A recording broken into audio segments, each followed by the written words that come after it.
আসসালামু আলাইকুম। Hi everyone, কেমন আছেন সবাই? আশা করি সবাই ভালো আছেন। আলহামদুলিল্লাহ, আল্লাহর রহমতে আমিও ভালো আছি। তো আবারও চলে আসলাম আমার ঘরের আরেকটি ভিডিও নিয়ে, যা আপনারা ইতিপূর্বে অনেকে কমেন্ট করছেন যে ঘরের ফ্রিজটা এখানে না রাখলেও পারতেন, এরকম সেরকম আপনাদের অনেক তথ্য কথা বিবেচনা করে তো আবার একটু অন্যরকম করলাম। তো নিজের মতো করেই সাজিয়ে গুজিয়ে নিয়েছি। তো দেখতে থাকেন, আশা করি ভালো লাগবে। তো এখন তো যেহেতু বর্ষাকাল, সেহেতু কিছুটা সবজি কিন্তু আমি এখানে লাগিয়ে দিয়েছি। মিষ্টি কুমড়া আর এই যে চাল কুমড়া, এগুলা বেগুন, অনেক কিছুই সবজি আসলে আছে। তো প্রথমেই দেখাই যে উঠানটায় কিছুটা মাটি ফেলে নিয়েছি অনেকটা জুড়ে। তো আগে তো মাটি ছিল না, এই জন্য এতটুকু পাকা করে রাখছি। যত বড় ঘর লম্বা ঠিক তত বড় আর কি, এরকম করে রাখছি। আর শুরুতেই দেখাই যে যেখানে একটা পেঁপে গাছে মাশাআল্লাহ অনেক পেঁপে আসছে।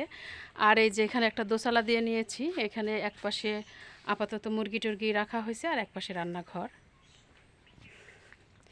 আর এই পাশে তো গোসলখানাটা, এই মানে বাইরে যে গোসল টোসল করা হয়, আমার ছেলে বা শ্বশুর ওর বাবা গোসল করে। তো আরেকটু বড় করলে ভালো হতো, কিন্তু মাশাআল্লাহ অনেকটাই বড়।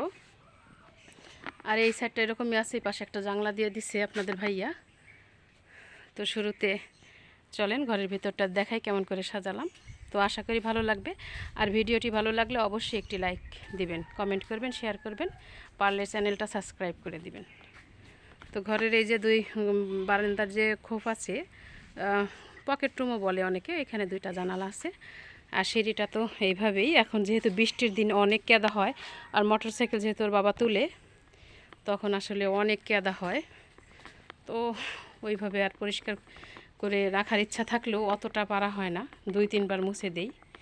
তো শুরু থেকেই যারা আমার ভিডিও দেখছেন সব হয়তো বিষয়টা জানেন যে ঘরের পজিশন কেমন, কিন্তু যারা নতুন দেখবেন তাদের ক্ষেত্রে আর একটু দেখিয়ে দিই। তো আমার ঘরের প্রথমে গ্রিলে ঢুকেই এই যে ডান সাইডে আমি এখানে একটা সিং আর চুলা রাখার জন্য এরকম একটু সিস্টেম করে রাখছি। আর ডান সাইডের যে পকেট রুমটা, ওইটার মাঝে আমি গোসলখানা আর টয়লেট দিয়ে রাখছি। এই যে এটা আমার গোসলখানা। যারা দেখেননি তাদের শুধু আবার নতুন করে একটু দেখাচ্ছি। এটা গোসলখানা, অনেক মেলা খোলা আছে গোসলখানাটা। আর গোসলখানা যা যা থাকে ওইগুলো আছে। আর এইখানে একটু ফুলের এটা একটু চেঞ্জ করে দিয়েছি। এই তো হাই কমাটের লাইন তো আছে, জানেনি সবাই। আর এই যে মাঝখানে দেয়াল, উজু করতে যেন সমস্যা না হয়, উজু করতে সময় কোমর জানি না দেখা যায়, এই জন্য এইভাবে করে রাখছি। তো এইটা এই বারিন্দার খোপের মাঝে টয়লেট গোসলখানা দুটোটাই আছে। মানে এক কথায় ঘর থেকে বের হতে হবে না, সব কিছুই আমার ঘরের ভিতরে করে রাখার আমি চেষ্টা করেছি। আর ঠিক ঘরের ডান সাইডে যেমন খোপে মানে পকেট রুমে টয়লেট গোসলখানা করা হয়েছে, আর বাম সাইডটা রুমে আর একটু পজিশন চেঞ্জ করে ফেলছি। তো আগে একটা চকি ছিল, এখন আমি খাওয়া দাওয়ার সম্পূর্ণ সিস্টেমটা এখানে আয়না ফেলছি। এখানে আমার মানে পাটা, তারপরে খাওয়া দাওয়ার যা রাইস কুকার ওইগুলা, থালা বাসন, আর ওই যে ভাতের মিরসুপ, এইখানে বসে আমরা সবাই এখন খাওয়া দাওয়া করি। এখানে ফ্যানটা নষ্ট ছিল, তো আপনার ভাই আর একটা নতুন করে লাগিয়ে দিছে। আর এইখানটাতে একটা চেয়ার রাখি মাত্র, যেন দাঁড়িয়ে দাঁড়িয়ে পানি না খেতে হয়। আর সাথে এই যে সেলের হ্যাঙ্গারগুলো এখানেই আছে। তো এই জায়গাটায় খাওয়া দাওয়া করতে কিন্তু ভালোই লাগে, মাশাল্লাহ অনেক সুন্দরই লাগে আমার কাছে। তো আপনাদের কাছে কেমন লেগেছে অবশ্যই কমেন্ট করে জানাবেন। আর ছেলের ঘরটা আর একটু পরিবর্তন করে দিয়েছি। আমার বোন বললো যে আপু, রিজন একলা একলা ওই খোপের মাঝে থাকে, আমার ভালো লাগবে না, তো চকিটা এখানে এনে ফেলো। তো আমি আর বাবা মিলে এখানেই থাকবো নি। তো আমার হাজব্যান্ড বললো যে ঘরের মাঝে চকি কেমন লাগবে, তো এই জন্য আমি একটা কাপড় দিয়ে এইভাবে ডিজাইন করে দিয়েছি। চকি খাট তো একটু অন্যরকম লাগে জানেনি, তো এখন কিন্তু ভালোই লাগতেছে।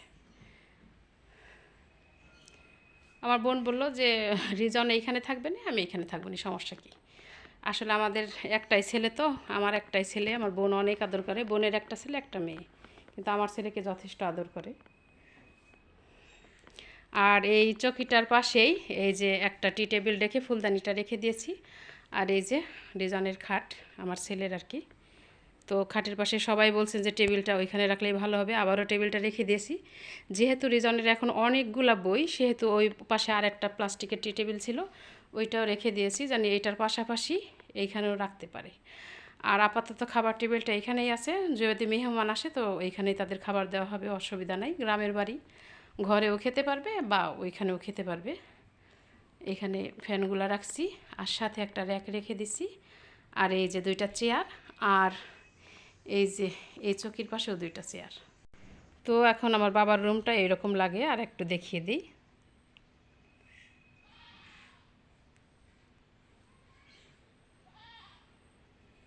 সবাই কমেন্ট করে জানাবেন যে এখন রিজানের ঘরটা কেমন লাগে। 2টা জানালাই খুলে দিয়েছি, ঠিক আমার ঘরে ওইভাবে 2টা জানালা আছে। তো আমি সবসময় মানে খুলে রাখি না, দিয়েই রাখি, এইটাই আর কি খুলে রাখা হয়। তো চলেন এখন আমার রুমটা দেখিয়ে দিই। যদিও আমি গ্রামের মেয়ে, কিন্তু আমি শৌখিন থাকতে পছন্দ করি, একটু পরিপাটি। দেখেন প্রত্যেকটা রুমের সামনে আমি একটা করে পাপোশ রেখে দিয়েছি। আর এই যে রুমে ঢুকতেই এইখানে পরিবর্তন করে দিয়েছি র্যাকটা। এখানে আনছি জায়নামাজ, কিছু কাপড়, আর রাব্বুর কিছু প্রয়োজনীয় জিনিস, দেখা গেল চশমা, এমনি প্রয়োজনীয় যে জিনিসগুলো এইগুলো এখানে রাখা আছে। আর 2টা সোফা এখানে পাশাপাশি রেখে দিয়েছি, পাশে 2টা চেয়ারও রেখে দিছি।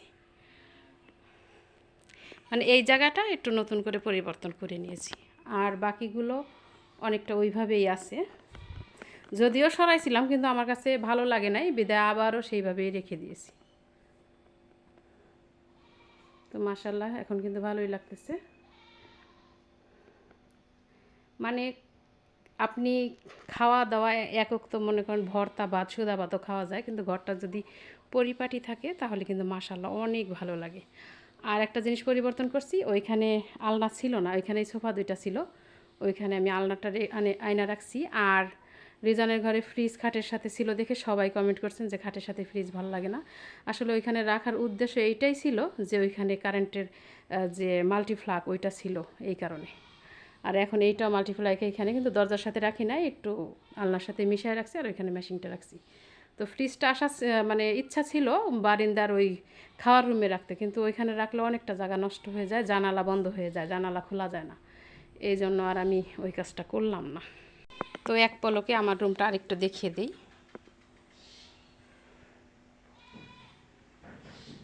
কেমন লাগলো অবশ্যই সবাই কমেন্ট করে জানাবেন।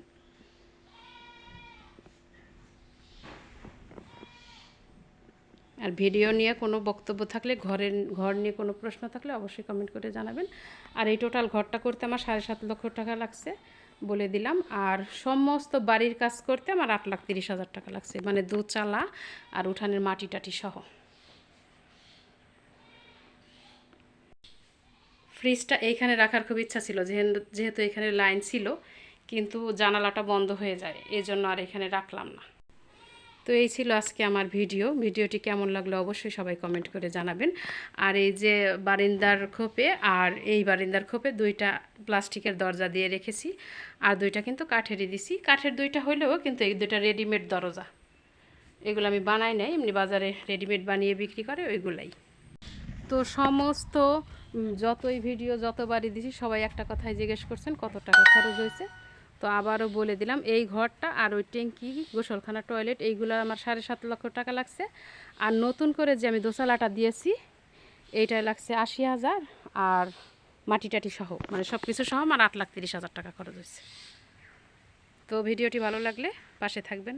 বিদায় নিচ্ছি, ভালো থাকুন, সুস্থ থাকুন, আল্লাহ হাফেজ, আসসালামু আলাইকুম।